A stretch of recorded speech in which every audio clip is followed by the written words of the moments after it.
that is one version of how something like that could go down. But Miss Hilton could also walk out and say, Miss Love ate those crackers, and there weren't even any crackers in there to begin with. A condition of your plea is to testify consistently with the factual acknowledgments you signed. Yes. That you say are not true. Yes. In which case she is not telling on you. So it is an argument, but it is not established just because you think that's what he means when he says that. You testified that your attorney told you that you could explain those disagreements later, correct? If I was called into the stand, yes. All right, if we don't even know what's being said, then We I do don't know know what's why. being said, Your Honor. It is Well, not. This is a mistrial waiting to happen. Your Honor, if I may. Particularly. If you're new, make sure y'all hit that notification bell, that like, share, comment, and subscribe. Grab a seat. We finna dig deep.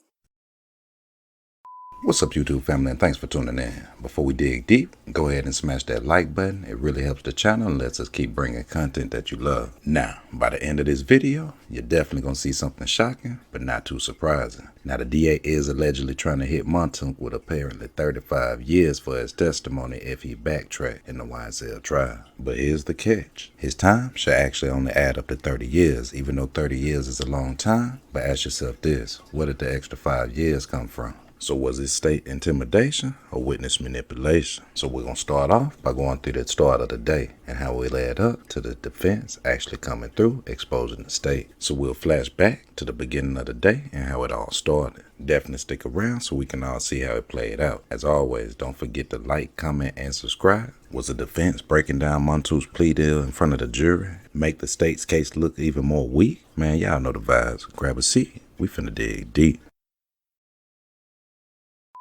I think, I don't have a transcript, but what I heard that little snippet to say is little d, and of course we have two little d's.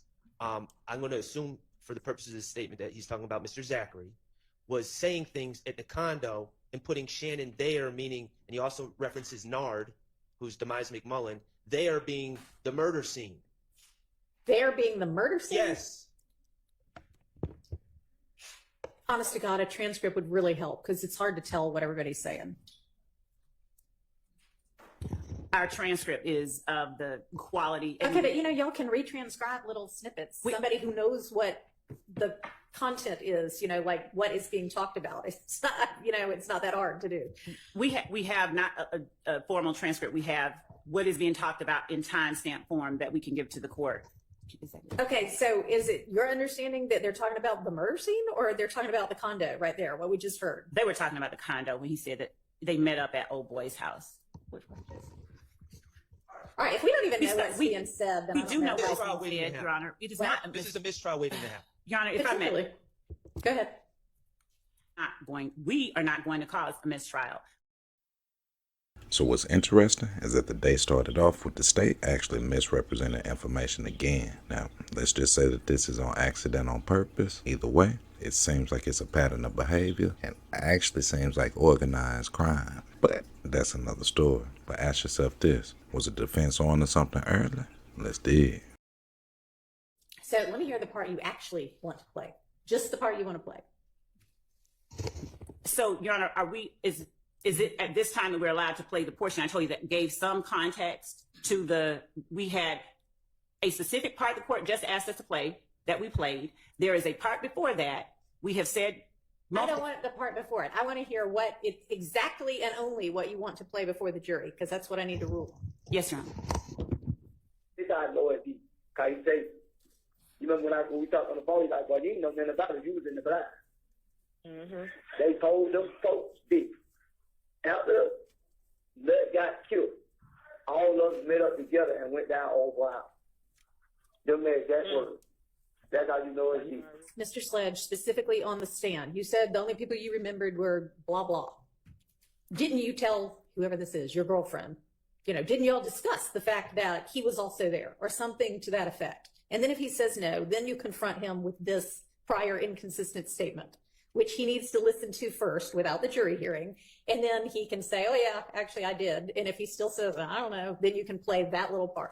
Yesterday, the court heard him say. Yes, I don't want to go through all of that again. I can follow the argument, but he does not say told on us. No, he says He says told them folks. Yeah, Yes. which doesn't mean, Lord have mercy. We heard Kenneth Copeland say, I told 100 different versions of things. Telling somebody something doesn't mean you're telling on them or you're ratting them out or anything. And I know the state want it to be that, but you don't necessarily get that from, I mean, if you have something that says XYZ told on us, then yeah. Now, for a judge to actually make that statement just because someone told you something doesn't mean they told on someone is definitely significant, especially when it comes to this RICO trial.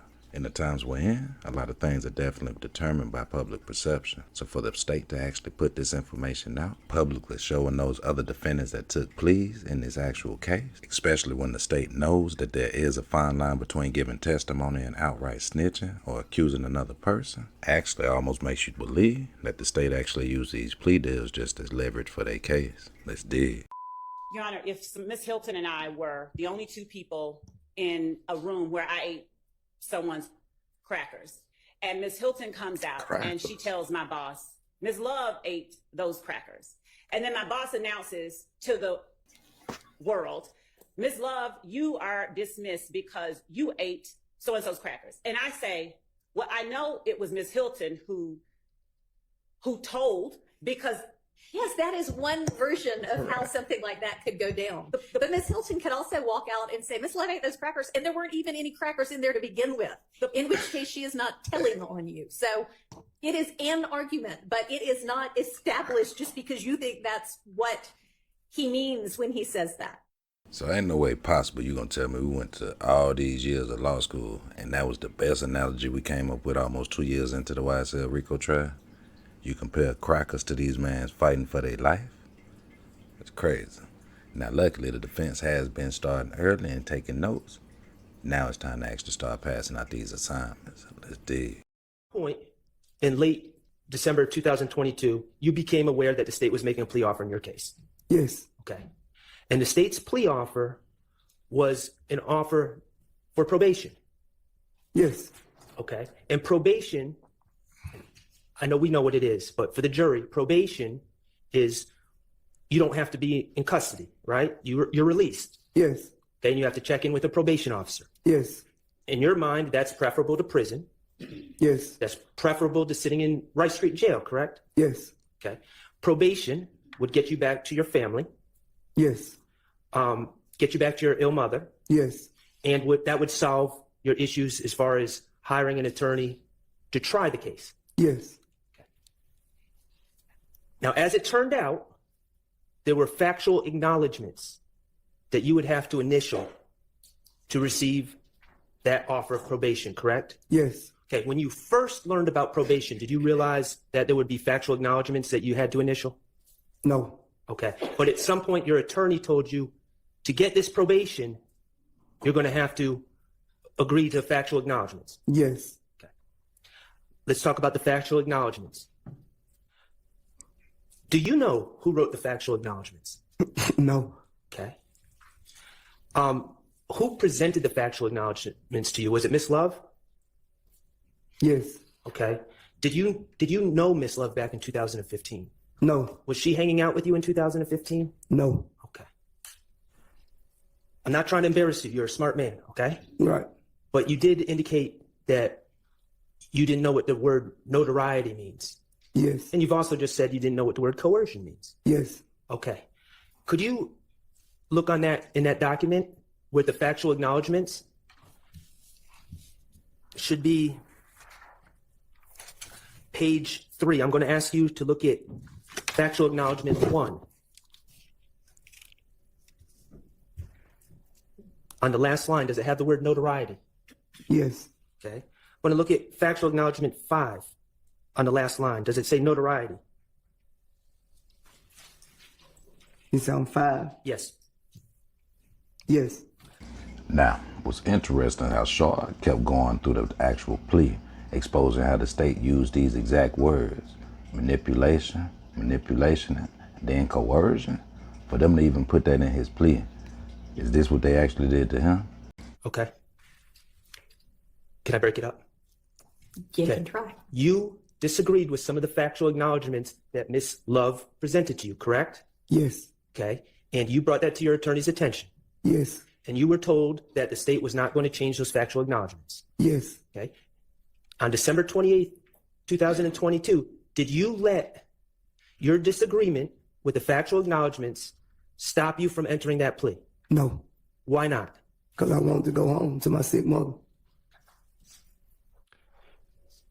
When you came to testify in front of this jury, you were under the impression that you would be able to explain what you disagreed with, correct? Yes, And then for his attorney to even go and meet with the state to sit down and have this conversation with the state about what the client or the defendant is saying he doesn't agree with, and y'all tell him he can correct it at trial? Man, stop. Are the public defenders working for the state? We know they work for the state, but are they working for the state? Let that sink in. Let's dig. Do you know the saying, you're between a rock and a hard place? yes, I heard of it. Okay. Do you consider yourself in between a rock and a hard place right now? Yeah, yes, The rock is that you know some of these things in this plea agreement aren't true, correct? yes, The hard place is you don't want to go back to prison, do you? yes. Yes, you do not want to go I back. don't want to go back to prison. Okay. And the problem is your plea agreement, correct? Yes, Let's talk about this plea agreement. In this indictment, you were charged with 2 counts, correct? yes, Count 1, RICO, yes, or conspiracy to commit RICO, I should say. yes, And count 30 was a gun charge, correct? yes, Specifically, possession of a firearm by a convicted felon. yes, For count 1, let's talk about that, what the plea agreement was, okay? yes, The agreement, if you initialed the factual acknowledgments and entered a plea, the agreement was that the state was going to recommend 15 years of probation. yes, And that meant that you would get out of jail immediately. yes, I'm going to ask you to look at part 5 of the plea agreement, number 2, under defendant's sentencing acknowledgments. In direct testimony, when Ms. Love was asking you questions, you've stated that you disagree with several of the factual acknowledgments in this plea agreement that you Yes. signed, correct? yes, You watched the video of your plea earlier today, correct? yes. Okay. Those acknowledgments on that video, who was reading those acknowledgments? Was it you or Ms. Love? Miss Love, Okay. When you were saying yes, ma'am, do you remember that? To yes, pretty much every question, is that fair? yes, Weren't there times during that plea, during that video, where you were saying yes, ma'am, before Ms. Love even asked the question? yes. Why were you saying yes, ma'am, if you disagreed with the factual acknowledgments? I was just trying to get home to my sick mother. Okay. Now, let's talk about due process, justice, and these plea deals. Now, according to the state's narrative, this whole issue of this RICO conspiracy, the beef between YSL and YFN, is what it's all based around. Now ask yourself this: why is it that the state has proven evidence, transcripts, and the unaliving under YFN, but they're on the way home? YSL just has a bunch of allegations, speculations, and nothing's really been proven by the state as far as furtherance, conspiracy, or the RICO, but everybody's locked up. The ones that aren't even locked up are technically locked up. They got life sentences on probation to back up. Make that make sense. Now, if this is all about justice, did that just make sense? Nothing proven, but everybody's still locked up. Buddy admits to guilt on the sweet deal and they on the way home. But they got to unalive and prove. Where's the justice? And is YSL just going through process, or is they going through due process? I'm kind of confused when it comes to legal terms at this point of this trial. Man, and ask yourself, why is the state always able to assume what they think something means? For the judge to step in and say, you can't assume. Assumption that was always taught to make an ass of me. So why would it not make an ass of you? Y'all know the vibes. Let's dig. You testified that your attorney told you that you could explain those disagreements later, correct? If I was called into the stand, yes, Okay. And you were advised not to let those disagreements get in the way of going home, correct? Objection, Your Honor. Objection as to attorney-client privilege, objection as to hearsay, objection as to an improper line of questioning to an improper topic. Okay, sustained on facts not in evidence. Okay. Number 2, under Section 5. Yes, I'm looking at it. Your agreement states that defendant, that's you, right? Yes, Okay. Defendant understands fully that if he violates any provision or any special condition of the plea agreement, his probation for this sentence may be revoked in its entirety, and the district attorney will recommend that defendant serve any remaining portion of this sentence in confinement at the Georgia Department of Corrections. And in parentheses, it says prison. Is that accurate? yes, Okay, so let's break that down a little bit. You're aware that a condition of your plea is to testify consistently with the factual acknowledgments you signed yes, that you say are not true. yes, And according to this agreement, if you fail to testify consistently with those acknowledgments, the state can move to revoke your probation, correct? yes. Do you know what revoking probation is? Yeah, I think take it back, send you to, however, take the probation back, revoke it and send you to prison. Okay, so if you have 15 years remaining on probation, Yes, the state can bring a motion and ask the judge to send you to prison for those 15 years instead of being on probation, correct? yes, Okay. Let's talk about the agreement for count 30, possession of a firearm by a convicted felon. Okay. Your lawyer told you that count, Sustained. you were aware that count carries a mandatory 15 years in prison, yes, and that 15-year sentence needs to be consecutive to any other sentence that you have. yes, So it'd have to be 15 on top of the 15. yes, On page 1, under negotiated sentence,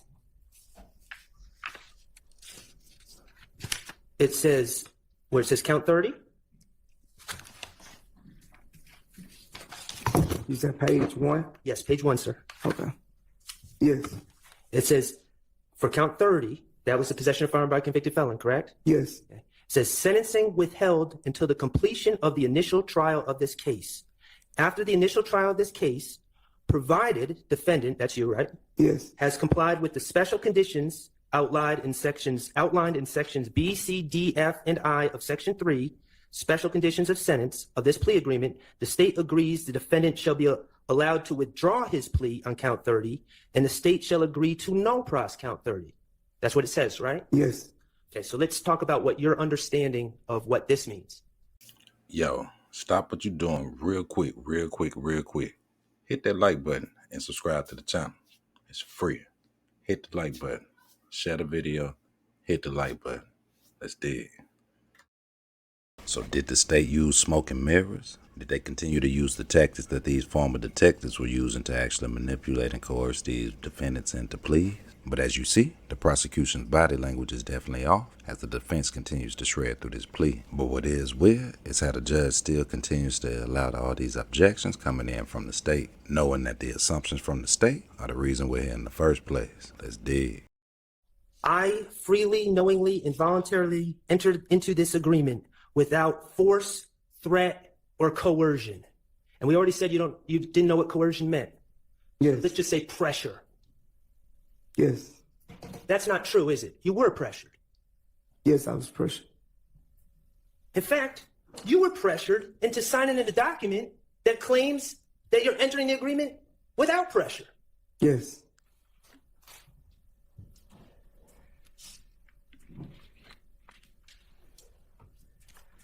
We talked about that bond hearing before December 28th, where the state called you dangerous, too dangerous to release. Objection, Your Honor. One, facts not in evidence. Two, improper. He was there. And three, irrelevant. He was there. Did they call you? It's not for the truth of the matter asserted, it's for the state's stance. Objection, relevance. The state states very regarding a bond matter for this witness has no relevance or bearing on the guilt or innocence of either of the defendants here. No, it doesn't, but I don't think that's what he's offering it for. I'm not- I'll permit it. They told you, they said to the judge that you were too dangerous to let go, right? Yes. Okay. When you initialed these acknowledgments that they wrote, they gave you probation, right? Yes. And then something came up. And Because- I'm sorry. I know that the objection needs to be at the same time, but as I thought about it, that was hearsay as well. What the state told him about his dangerousness or whatever being too dangerous. I'm not saying to it's let go. dangerous. Literally, the question was, did the state say that you were too dangerous to let go? That's hearsay. There's no, that's hearsay. It's not for the truth of the matter asserted. Overruled. Again, they said, not saying you're dangerous. They said you were too dangerous to let Objection, go. already asked and answered. Well, I'm trying to initial these documents next to the statements that they wrote. They gave you probation on count 1, right? Yes. Objection, asked and answered. Okay, sustained. And something came up in court because you pled guilty to count 30, but weren't being sentenced. You had to be given a bond on that in order to be released. Yes. And all of a sudden, on December 28th, after you initialed these statements, the state recommended a signature bond. Isn't that correct? Yes. The signature bond means you get released and you don't even have to pay any bond at all, right? Yes.